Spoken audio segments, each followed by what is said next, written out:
E isso mostra que nós mudamos, nós falhamos e erramos. A criatura é falível, mas o Criador, Ele permanece para todo sempre da mesma forma. E é por isso que eu me apaixono e amo Jesus todos os dias, porque Ele não muda, Ele é imutável. Amém? Todos acharam amém? Evangelho de João, capítulo de número 19, versículo 30, e diz assim: e quando Jesus tomou o vinagre, disse: está consumado. E inclinando a cabeça, entregou o Espírito. Amém? Pode tomar seu assento, glorificando e exaltando ao nome do Senhor Jesus Cristo. Glória a Deus. Como é bom estar na casa do Senhor. Como é bom poder estar louvando e bendizendo o nome desse Deus. A palavra tetelestai, ela ecoa em nosso coração como a dívida paga. Com uma dívida que eu e que você acabamos sendo, foi imputada em nós. Essa é a verdade. Quando nós vamos para Gênesis, nós vemos que por um homem o pecado entrou. E a consequência do pecado foi devastadora. E até hoje o pecado vem destruindo e consumindo o ser humano. Quando Deus ele forma o homem e a mulher, e o propósito de Deus era que o homem e a mulher dominassem todas as coisas. E não que fosse dominada pelas as coisas. Mas através de um erro, através do pecado, Deus, ele teve que colocar um plano perfeito em ação. Deus, ele nunca vai se surpreender pelo que eu faço ou pelo que você faz. Nenhum de nós vamos pegar a Deus de surpresa, porque Deus, ele é eterno. Antes que fomos criados, ele já existia. Antes que tudo estava formado, ele já criou. Ele é o único, exclusivo. Algumas pessoas pensam que o pecado de Adão fez que Deus talvez coçasse a cabeça. Alguma pessoa talvez pode pensar que o pecado de Adão fez Deus se espantar. Mas não. Ele está no controle de todas as coisas. Ele está no controle de tudo. Você pode se desesperar. Você pode perder os cabelos. Mas todavia Ele continua sempre no controle de tudo.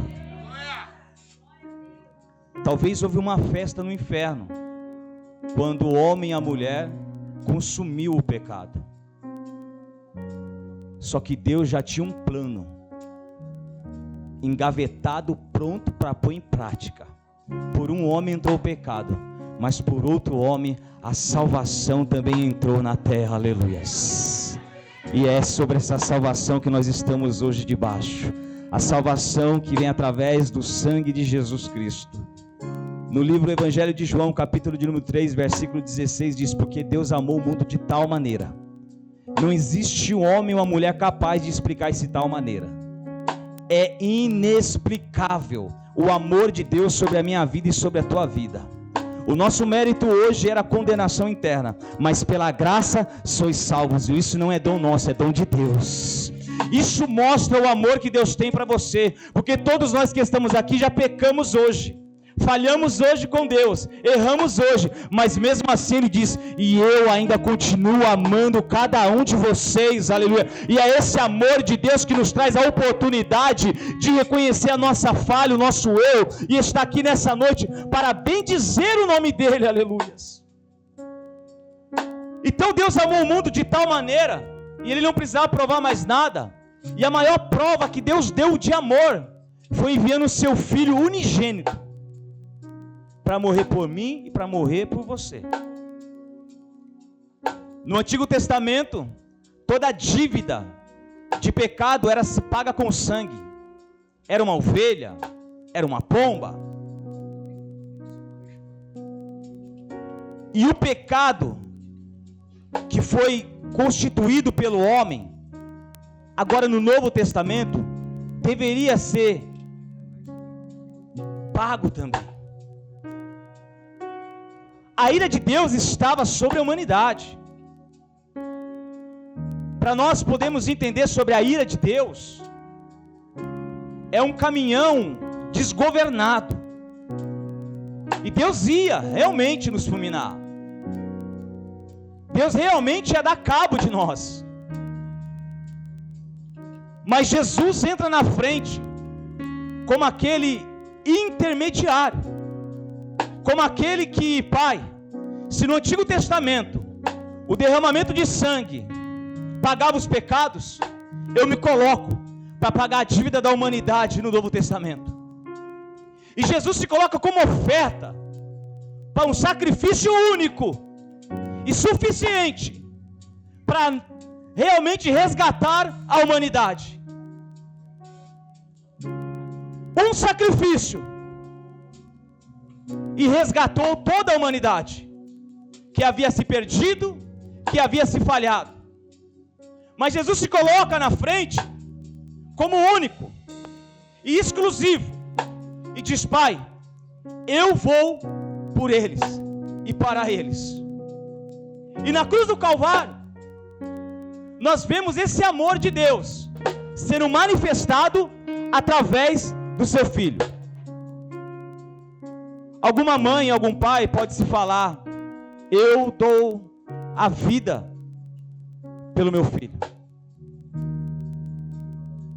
Eu entendo que muitos falam isso na emoção, mas será que realmente nós damos a vida por alguém ou por um filho? Será realmente que nós estamos preparados? Será que nós realmente se colocamos até tal posição como Deus colocou? O homem mais perto que chegou de mostrar o amor foi Abraão, quando ele foi sacrificar Isaac. E Deus não permitiu, porque somente Deus tem o amor eterno, o verdadeiro amor. Somente Deus. Muitas vezes nós pensamos que amamos, essa é a verdade, mas é de Deus que vem o verdadeiro amor. E realmente nós só vamos entender o amor se nós estivermos com Deus em nossas vidas. Aí entendemos o que é o amor. E na cruz do Calvário, esse amor ele foi manifestado através de Jesus Cristo. Nós não iríamos conseguir pagar essa dívida a qual foi imputada na minha vida e na tua vida. Mas Jesus Cristo, ele se fez como aquele que ia pagar todo o saldo para a minha libertação e para a sua libertação. Jesus Cristo, ele sofreu emocionalmente, espiritualmente e fisicamente. O propósito dele era de vir para libertar, de vir para salvar aqueles que se havia perdido. Não havia salvação para a nossa vida, para a humanidade, mas Jesus, ele viu em nós o que nós mesmos não conseguimos ver. Ele viu em nós que ainda havia esperança, havia saída, e é por isso que ele se manifesta nessa terra como homem, sofre, padece por amor de nós, por amor de cada um de nós. E é isso que a verdadeira igreja do século 21 tem que declarar, que a igreja é de Jesus Cristo. Eu sou de Jesus Cristo porque Ele me comprou, Ele me resgatou, Ele me tirou da onde não tinha condições de sair. Eu estava perdido, mas Ele me achou nas profundezas, aonde ninguém me achou. Aleluias. Jesus é a luz da escuridão da tua vida. Jesus é o caminho da tua vida. Jesus é aquele que quebra as correntes do pecado para nos libertar. É Jesus, é o Senhor. E muitas pessoas, infelizmente, não declaram isso. Infelizmente, algumas pessoas se esquecem do plano de salvação de Jesus para a nossa vida. E nós não podemos esquecer daquilo que Jesus fez por amor a mim, por amor a você. Jesus então agora, a caminho do Getsemane, Jesus ali com os seus discípulos, alguém já havia tramado que por um beijo seria o apontamento daquele que era Jesus. Jesus era tão simples que se ele estivesse aqui nós não íamos saber que era ele, porque ele se igualava a todos. Ele não se colocava, ele era Deus, mas ele não se colocava maior do que qualquer um. Então Judas dá um beijo nele para mostrar para aqueles que havia, para os soldados, quem era Jesus. E quando Judas beija Jesus, talvez o próprio Judas iria esperar uma recriminação de Jesus, porque Judas andou com Jesus 3 anos e não conheceu quem é Jesus. Viu os milagres de Jesus, mas pelos olhos da carne, os olhos da fé, os olhos espirituais estavam fechados. Judas estava e comeu da multiplicação do pão, mas não fez efeito na vida dele. Judas vivenciou os milagres de Jesus, mas mesmo assim ele o traiu. E por um beijo, e talvez ele esperava que Jesus o amaldiçoasse, talvez ele esperava que Jesus jogasse na cara dele aquilo que ele fez, talvez ele esperasse que Jesus virasse as costas, mas Jesus olha para Judas e diz: me traíste, amigo, por um beijo. Você entende isso? Que Jesus chama o traidor de amigo, porque nunca é sobre o que nós iremos fazer, mas é sobre o que Jesus faz por nós. Não é sobre o que eu cometo, é sobre o que o Jesus está realizando na minha vida, porque a diferença vem dele. Talvez os discípulos ali, queriam pegar Judas e maiar, como algumas festas falam, né? Vamos maiar Judas. E quem deu essa autoridade para maiar Judas? Quem tinha autoridade não fez, deu a oportunidade de ele se reconciliar, mas ele não quis, chamou ele de amigo. Me traíste, meu amigo, por um beijo. Então ali começa a trajetória da minha libertação e da tua libertação, porque precisava haver derramamento de sangue. Ou seja, a consequência de um homem morto, ela foi iniciada por um beijo. E aqui eu quero abrir um parênteses para a minha vida e para a tua vida. Nem todo mundo que está do nosso lado quer o nosso bem. Nem todo mundo que anda com você é porque quer ver o teu sucesso. Nem todo mundo que anda com você é porque quer somar na tua vida. Então cuidado com quem anda do seu lado, porque de repente só estão esperando a oportunidade para dizer: olha ele aqui, olha ela aqui, pode prender, pode levar. Fizeram isso com Jesus, fizeram isso com o próprio Deus. E Jesus agora então é tomado e é levado. Vieram prender Jesus com porretes, paus e pedras. E Jesus olha para aquela situação e vê: para que tudo isso? Pensaram que prenderam Jesus, mas não, pelo contrário, ele se entregou. Quando Pedro pega a espada, tira da bainha e corta a orelha de Malco, Jesus o repreende. Por quê?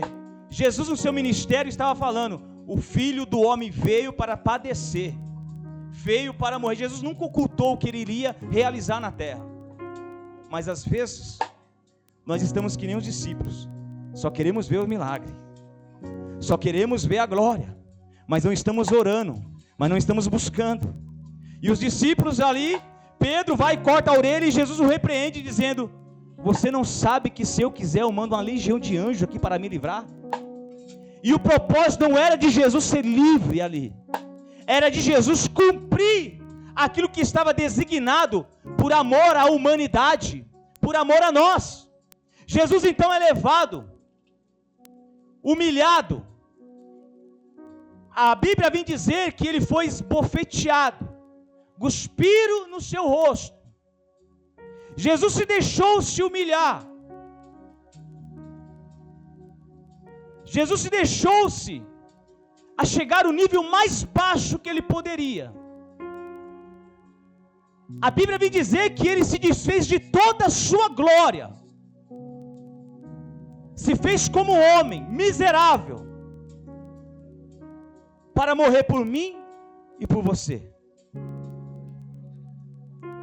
Jesus agora, diante do sinédrio, na mão daqueles que o queriam crucificar, Jesus sofre, padece, é escarnecido, é humilhado, é traído novamente. Pedro, outro discípulo, que andava com Jesus e disse que daria a vida por Jesus. E nos últimos minutos, Pedro fala: eu vou com o Senhor até a morte. E Jesus: ainda hoje, antes que o galo cante, você me negará por 3 vezes. E assim aconteceu. E quando Jesus sai pela porta do sinédrio, Jesus vê o Pedro. E Pedro olha o semblante de Jesus. E ali Pedro reconhece realmente quem era Jesus. Pedro negou, Judas o negou, mas isso não foi suficiente para que Jesus parasse com o plano de salvação por amor à humanidade. Porque nada pode parar o plano de Deus para a nossa vida, nada.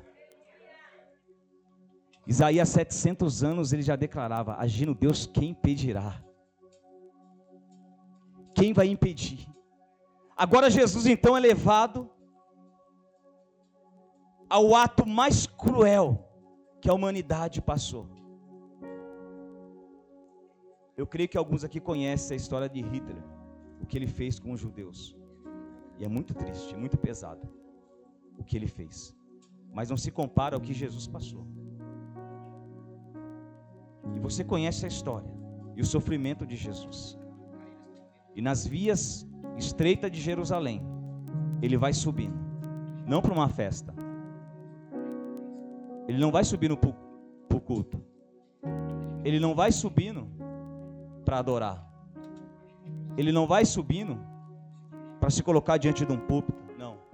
Ele vai subindo, pastor, para se colocar diante de uma cruz.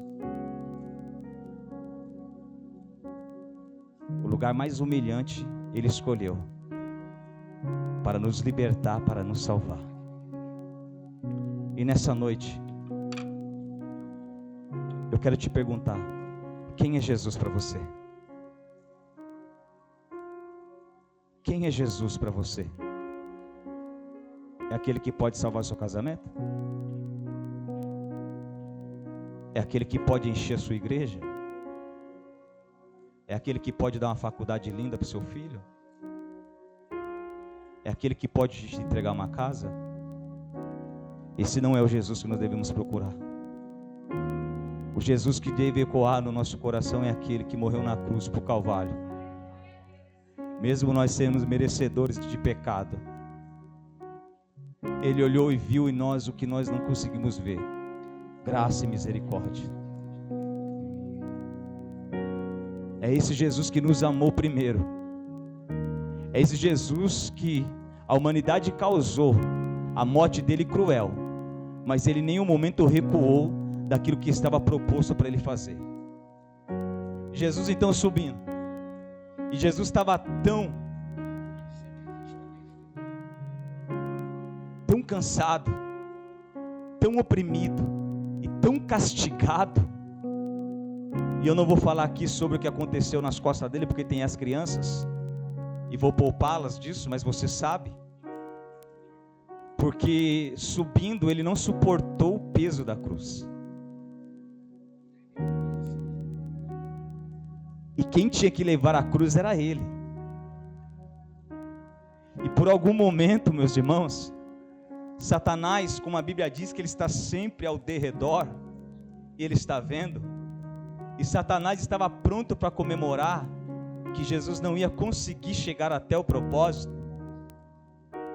E Jesus, pela sua fraqueza carnal e não espiritual, porque ali era o homem Jesus, que estava com a cruz carregando, todo esfagelado, todo esmiuçado, e por algum momento as suas pernas se enfraquecem, por algum momento as suas pernas se dobram, e a cruz ela vem se tocar o chão.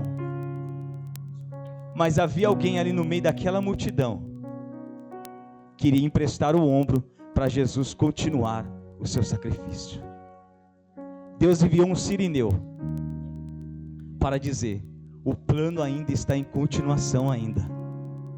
O plano ainda não acabou. Aquele sirineu então ele vai e ajuda Jesus a chegar até Gólgota. Chegando lá, Jesus é colocado sobre a cruz. Aqueles que estavam perto de Jesus, soldados, diziam: salvou todo mundo e não se salva a si mesmo? Desce dessa cruz se tu és Deus. A Bíblia vem dizer que Pilatos colocou sobre a coroa nele, dizendo: eis aí o rei dos judeus. Alguém lá do fundo grita: ei, peraí, escreveu aí, Pilatos, que ele é rei de judeus? Não, coloca aí, e ele disse que é. Jesus nunca disse isso. Jesus ele nunca veio com esse título. Repudiaram Pilatos porque Pilatos colocou que ele era rei de judeus, ou seja, alguém ainda reconhecia quem Jesus era. Enquanto uma multidão não reconhecia quem Jesus era, alguém ainda reconhecia. Pilatos logo diz: ei, o que eu escrevi está escrito. Por quê? Porque isso vem do céu, aleluias. O que Deus está falado e pronto, acabou. E Jesus está ali agora. Do seu lado esquerdo, um ladrão. Do seu lado direito, outro ladrão. E Jesus no meio, no centro, sem cometer nenhum pecado e nenhuma falha, mas ele estava ali, e como Deus, ele não precisava passar por isso, ele não precisava enfrentar, mas ele quis enfrentar isso, por amor a nós, por amor à igreja, por amor a você. E eu quero te dizer, que você pode estar em qualquer situação nessa noite, o amor de Jesus para você não muda. O amor de Jesus para você não falha. Você pode, aleluia, se colocar nas profundezas do maior precipício de erro, de falha, mas o amor dele para você não muda, aleluia. Ele continua te amando, ele continua querendo, aleluia, te ajudar, ele continua querendo, aleluia, te trazer para perto. Esse é o amor de Deus, não muda e não vai mudar. E agora Jesus então está ali padecendo e sofrendo, e o plano perfeito estava a poucos minutos de ser concretizado. E Jesus agora então está ali prisionado àquela cruz, como um coitado. A imagem representava humilhantemente. Só que, irmãos, eu consigo ver nessa caminhada da cruz um herói, um homem forte, um homem corajoso, o Deus do impossível, o Deus que ama, porque a Bíblia diz que o amor tudo vence. Foi por amor que Jesus chegou até a cruz do Calvário, foi por amor que Jesus se entregou, por amor a mim, por amor a você. É o amor ágape, é o amor de Deus. É esse amor que leva até onde a humanidade não conseguiria ir. Jesus foi. E agora, Jesus ali tentado de todas as formas a descer da cruz pelo seu próprio poder, mas ele não quis. Ele deixou-se cumprir o plano para perdão dos pecados. Ele deixou-se cumprir o propósito. E a Bíblia vem dizer então, que Jesus então está ali, como alvo daqueles que ali queriam massacrar. Será que algum homem tinha a capacidade e a força de aguentar e de suportar? Por isso, irmãos, nunca é sobre nós, nunca vai ser sobre você, é sobre Deus, é sobre o Senhor Jesus. Agora, no capítulo 19, versículo 30, onde nós lemos, algumas traduções diz tetelestai, e essa palavra traduzida no grego, podemos aqui falar de 3 sentidos que ela nos dá. Quando um pai diz para o filho, dá uma incumbência ao filho e diz: filho, vai e executa isso. O filho vai e executa, e quando o filho executa, ele corre para o seu pai e sai gritando: pai, tetelestai, eu cumpri com a sua ordenância, eu cumpri com a sua vontade, aquilo que o Senhor me mandou fazer, eu fiz, pai. O outro sentido, nós podemos dizer que quando alguém estava com um débito, ele vai até o lugar aonde paga as dívidas, e era se batido um carimbo de destaque, e nesse carimbo estava escrito tetelestai, porque a dívida foi paga, a dívida foi, aleluia, quitada. O outro sentido, nós podemos dizer que alguém, quando ele comprava um terreno ou uma propriedade, era se colocado, declarado sobre sobre a folha, sobre uma quitação, sobre um documento dizendo: tetelestai, agora pertence a você, pode usufruir. Ou seja, quando Jesus ele declara tetelestai, quando Jesus se deixa essa atitude de declarar, ele está dizendo: pai, eu cumpri com o propósito. Quando Jesus declara tetelestai, ele está dizendo: pai, eu paguei a dívida dele, eu paguei a dívida dela, hoje ninguém deve mais nada, porque eu paguei a dívida, eu paguei toda a dívida, aleluia, e toda a dívida de pecado que estava imputada sobre a tua vida, sobre a minha vida, Jesus zerou, Jesus pagou, e hoje nós podemos declarar: eu sou livre pelo amor de Jesus, aleluias. Oh glória, aplauda ele com alegria, aleluia, aleluias. Você entende isso? Nós sermos surpreendidos, como é bom, né? Dificilmente aqui eu creio que os irmãos estão com a conta positiva, mas a minha está vermelha. Mas como eu ia me alegrar, irmã Emanuela, se eu fosse no banco e vejo lá azulzinho, e aí eu ia no gerente: mas espera aí, não fui eu, eu estava devendo, eu sou um devedor. E aí o gerente vai olhar para mim assim e falar assim: olha, alguém pagou sua dívida. Foi o que Jesus fez por você, aleluia. Você não tinha condições, aleluia. Você não tinha condições, aleluia. Mas hoje é por isso, é a raiva do diabo. Por isso que o diabo tenta de todas as formas te tirar da presença de Deus, sabe por quê? Porque a dívida paga. A dívida foi paga e não foi por ouro e nem prata, foi por sangue. Vida por vida. É por isso, irmãos, que nós estamos aqui nessa noite. Porque Jesus, aleluia, ele pagou toda a sentença que havia sobre a nossa vida. E sabe a maior prova disso? Porque ele diz: aquele que está em mim viverá para todo sempre. Talvez o diabo ecoa na sua cabeça e fala assim: olha, mas ele pagou a sua dívida, mas você vai morrer.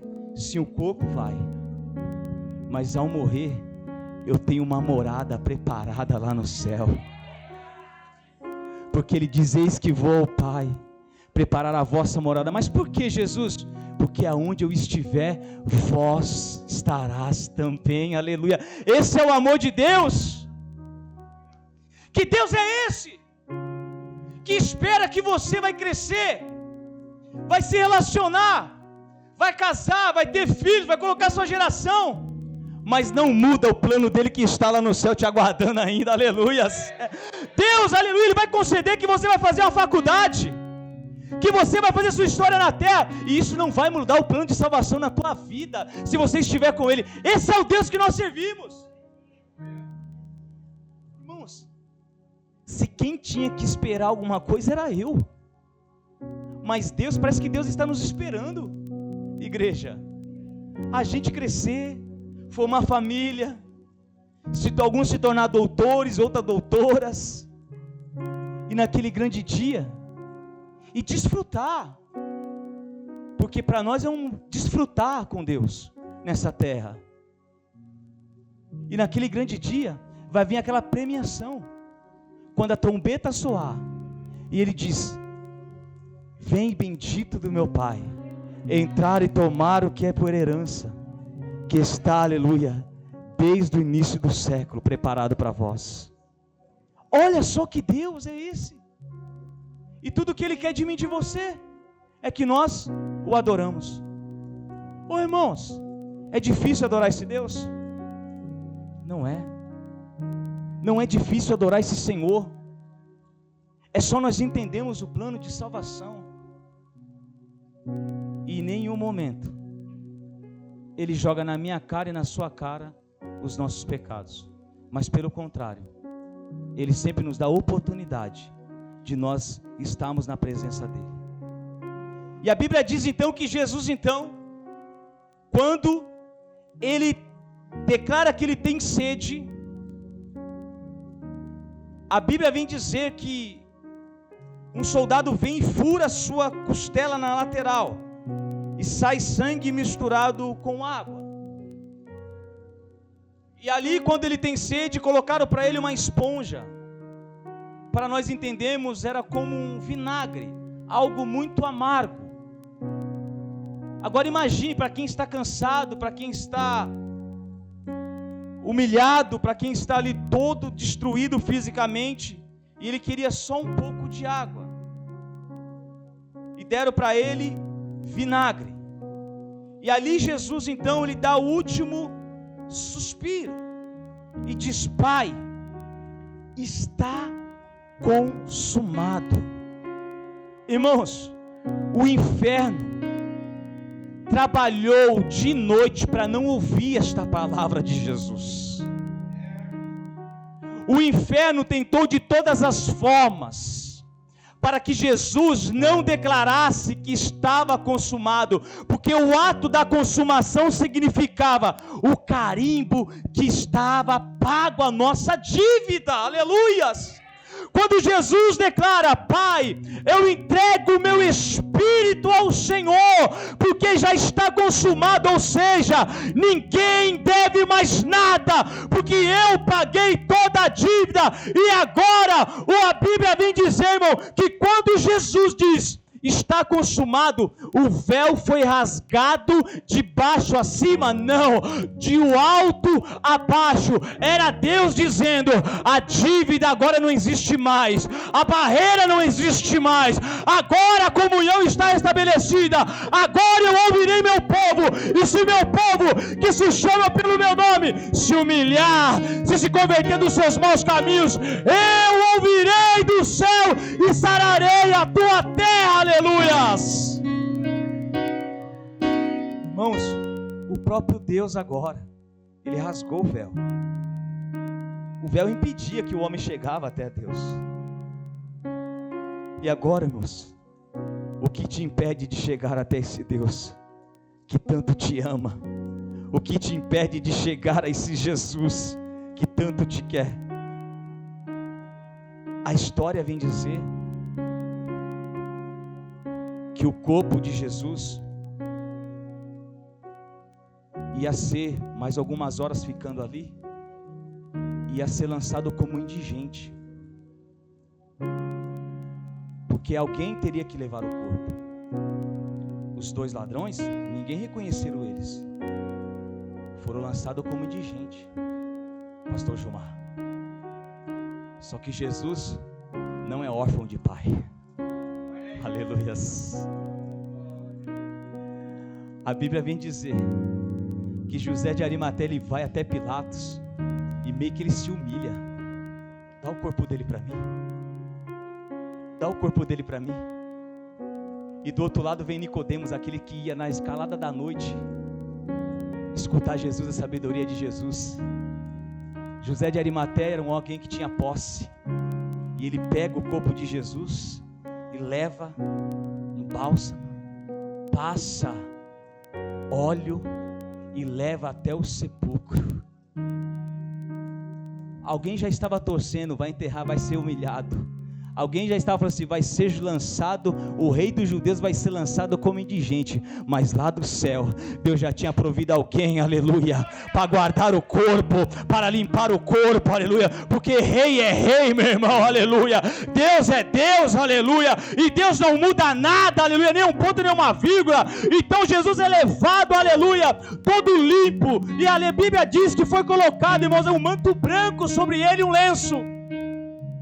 E agora é colocado Jesus numa pedra.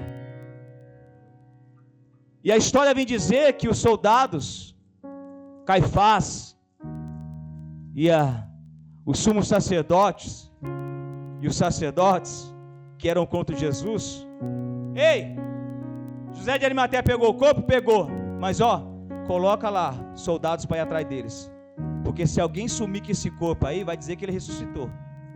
Porque os discípulos dele podem ir lá e roubar o corpo. E assim foi. Seguiram José de Arimateia e Nicodemos. E a Bíblia vem dizer que uma guarda de soldados estavam ali, no sepulcro. E Jesus sempre dizendo, ao terceiro dia o homem vai se levantar. Ao terceiro dia vai se ressuscitar. Só que ninguém cria. Só que Satanás, irmãos, por isso que eu digo, até Satanás crê em Jesus, porque Satanás, ele sabia que isso ia acontecer, mas ele tentou impedir colocando soldados, para que os discípulos não roubassem o corpo de Jesus, para se dar a entender que ele havia ressuscitado, como se Deus não quisesse manifestar, e levantar o filho dele. E a Bíblia vem dizer então que Jesus ali é colocado, e ao terceiro dia um resplendor de glória. A Bíblia diz que os anjos moveram a pedra. E alguém vai até ali onde a pedra que Jesus estava deitado, e o lenço estava dobrado. E no Antigo Testamento, o lenço dobrado significa que alguém sai da mesa e deixa o lenço dobrado, significa, eu vou, mas volto. Não, eu vou repetir para você. O lenço dobrado, o lençol dobrado, significava, eu vou, mas eu vou voltar, aleluia. Era Jesus dando um sinal, pastor Gilmar, eu ressuscitei, eu vou, mas eu vou voltar, eu não esqueci, eu vou, mas volto. Era Jesus afirmando, eu morri, eu padeci e vivo estou, mas eu vou voltar para buscar aqueles que creem em mim, aleluias. Esse é o Deus que nós servimos, um Deus que não se esquece de nós, um Deus que nos ama até o certo ponto que entregou seu Filho amado Jesus Cristo. Quem aqui de nós iria se despir daquilo que você tem para se humilhar? Não, eu não faço isso. Ninguém aqui faria isso. Se colocar se colocar no lugar mais baixo que poderia, não. Mas Jesus fez. Mas Jesus assim ele fez. E é por isso que nós podemos declarar nessa noite: eu sou livre. Por quê? Porque Jesus me comprou. Se coloque de pé, por favor, em nome de Jesus.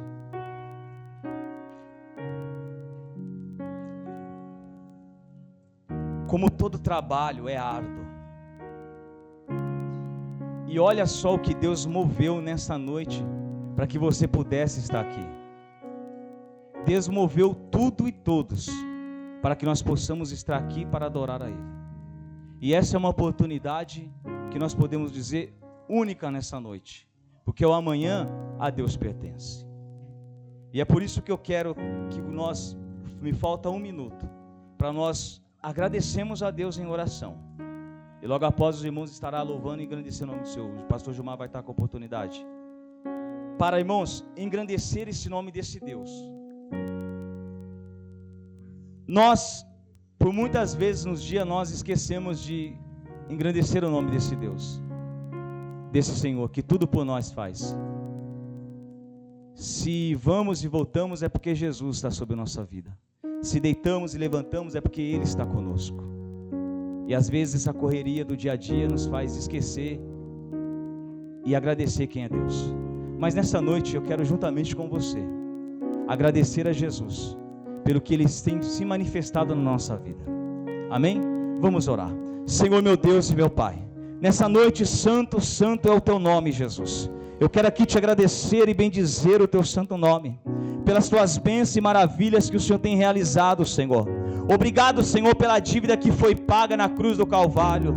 Eu entendo, Senhor, que eu não tive a capacidade humana, Senhor, para se poder se entregar, ó Pai, para se poder, ó Pai, pagar aquela dívida. Mas o Senhor pagou por mim, Senhor. E hoje, Pai, eu declaro, Pai, sobre este lugar, Senhor, que eu sou eternamente grato ao Senhor. Eu tenho gratidão eterna pelaquilo que o Senhor fez, ó Pai, pelaquilo que o Senhor realizou. Por isso, Pai, nessa noite, nós te agradecemos e bendizemos o Teu santo nome, Senhor, pelo plano de salvação que o Senhor fez e arquitetou para todos nós, Senhor. Pai, obrigado, Senhor, obrigado pelo Teu amor, porque hoje nós possamos declarar que nós somos livres, não há condenação nenhuma, Senhor, que está sobre nossas vidas, não há condenação nenhuma, Pai. O diabo não tem mais poder sobre nossas vidas, porque o Senhor assim, Pai, pagou toda a sentença de morte.